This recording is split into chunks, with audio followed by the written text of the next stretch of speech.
సుస్వాగతం. దయచేసి మీరు వచ్చిన వెంటనే ఎంట్రన్స్ గేట్ పక్కన రిజిస్ట్రేషన్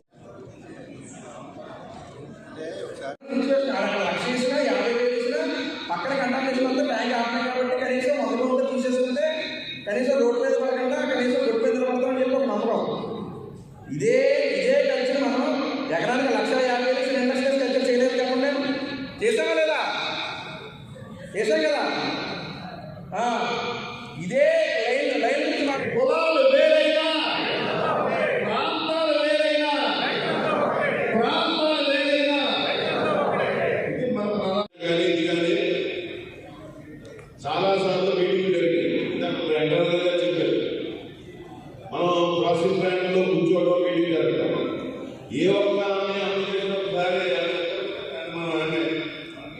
ప్రాసెస్ ప్లాంట్లో అయ్యాలా కానీ ఏదైతే మనకి ఇవాళ కొత్తగా నూతనంగా ఎన్డీఏ ప్రభుత్వం ఏర్పడిందో మరి ఆ ఎన్డీఏ ప్రభుత్వం ఇచ్చిన హామీలు ఒకటి నెరవేర్చుకునేలాగా, రెండు ఏదైతే ఇవాళ ఈ ఇండస్ట్రీ వల్ల ఏదైతే రైతు ఇబ్బంది పడుతున్నాడో మరి వారి మీద కూడా మనం ఏంటి ఎలాగల ఉద్దేశంతో ఇక్కడ లోకల్గా ఉన్న మంత్రి రామానాయుడు గారి సహాయం తీసుకుని మరి ఏదైతే దీనికి ఇవాళ ఫిషరీస్కి మరి మంత్రిగా అచ్చెన్నాయుడు ఉన్నారో ఆయన్ని కలిసి తప్పకుండా రైతుల సమస్యలు ఏదైతే అర్జెంటుగా మనకి సబ్సిడీ విషయం కానీ అలాగే రైతుకి మరి ఏదైతే ఆ ట్రాన్స్ఫర్మేషన్ సబ్సిడీ కానీ రూపొందిన subsidy aqua zone non aqua zone కార్యక్రమం కానీ ఇటువంటి ఏదైతే ముందుగా చేయవలసిన కార్యక్రమం ఉందో అవన్నీ కూడా మీ అందరం కూడా సంఘ సభ్యులు అందరం కూడా అన్ని సంఘాల నుంచి ప్రతినిధులు హాజరై తప్పకుండా మంత్రి గారికి కూడా విన్నవించిన తర్వాత మళ్ళీ డిప్యూటీ సీఎం పవన్ కళ్యాణ్ గారిని అలాగే ముఖ్యమంత్రి చంద్రబాబు నాయుడు గారు కూడా మరి మీటింగ్ ఏర్పాటు చేయమని వారి దృష్టి కూడా తీసుకెళ్ళడానికి సభ తీర్మానించింది.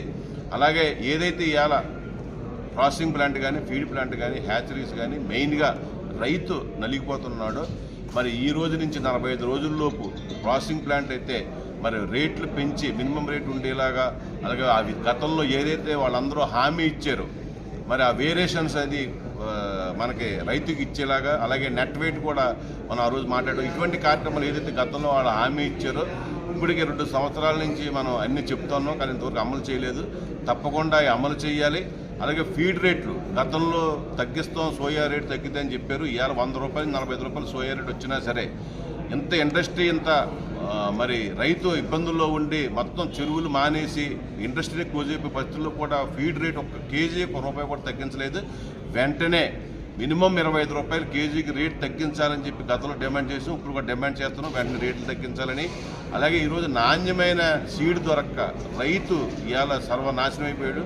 మరి అటువంటి నాణ్యత లేని ఏదైతే ఉన్నాయో హ్యాచరీస్ క్లోజ్ చేసి ఉన్న హ్యాచరీస్ అయినా సరే నాణ్యమైన సీడు మరి రైతుకు అందించేలాగా వెంటనే వాళ్ళందరూ అసోసియేషన్ కూర్చుని వెంటనే తగు నిర్ణయం చేయాలని, అలాగే ఆగస్టు 15 లోపు వాళ్ళు కనుక వీటి మీద సరే నిర్ణయాలు చేయకపోతే ఏదైతే ఈరోజు ఈ సంఘాలు కానీ సంఘాలతో రైతులు కానీ ఆ ఇండస్ట్రీ దగ్గర రిలే నిరాహార దీక్షలు చేయాలని, అలాగే ఏదైతే మరి ఎంత ఇబ్బంది పడుతున్నాం ఇంక క్రాప్ హాలిడే లేకపోతే ఈ వ్యవస్థ మారదని ఉద్దేశంతో అందరూ కూడా మరి పిలుపునిచ్చారు. కానీ ఈ ఎవరైతే ఈ ఆగస్టు 15 దాకా కనుక ఈ నిర్ణయాలు కనుక జరిగితే మనం ఆలోచన లేకపోతే కనుక ఆ దిశగా కూడా అంటే క్రాప్ హాలిడే అంటే ప్రభుత్వానికి వ్యతిరేక కాదు, ప్రభుత్వానికి దీనికి సంబంధం ఇచ్చేతంటే ప్రభుత్వం చేయవలసిన ప్రభుత్వం చేస్తుంది.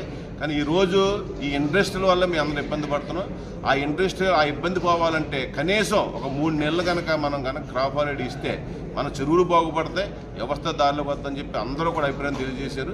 తప్పకుండా ఏదైతే ఈరోజు ఇండస్ట్రీ బ్రీడింగ్ ప్లాంట్ కానీ మన ప్రాసెసింగ్